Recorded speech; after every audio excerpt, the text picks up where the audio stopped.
Substance use affects students whether they use it or not. Our data alone has shown that marijuana use has increased over the past 5 years. So unfortunately, I kind of think it will increase due to the legalization. When I meet with students that use marijuana, a lot of times there's mental health issues at play too, which marijuana use exacerbates them even more. Research has shown that. So it's not something that we promote in our office, and a lot of times we have conversations with students talking to them about what's going on in terms of their mental health to kind of figure out why their substance use has increased, specifically with marijuana. The two biggest things that I see with students using marijuana that are affected with their health is their memory and motivation, and those two things are really important as college students. So if those two things are affected, then it can be very detrimental to their success that they have as students. I don't think policy will change at all because it's a different state, it's a different thing. I think that police officers might be a little harsher on it, knowing that so many students come from Illinois.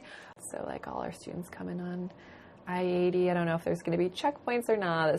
I have no idea, but I imagine that from the police side, they're probably being strategic about how they want to address that. But not specifically with the university. I am not aware of anything that we're going to be doing differently, because it's still illegal here. Yeah, so I imagine that our appointments will expand and we'll see a lot more students for marijuana-related things in the future. I still think alcohol will be the number one reason why students enter our appointments or mandated. Born and raised in Oak Park, River Forest, Chicago area. And growing up there, going to school, I have a lot of friends, smoke weed, enjoy it. Got a lot of buddies who actually even sell, and with that, they've actually found themselves in a little bit of trouble. I got a buddy in jail right now for distribution, and he'll be out in 2 months. From this, I'm sure he's going to get back into selling pot because that's all he's known all of his life. We could do like a specific marijuana-based support group for students that are trying to cut down. That could be something cool. If the desire is there and students want that, we could definitely do that. It's kind of like a backwards approach, to be proactive with, we just don't know what it's going to look like.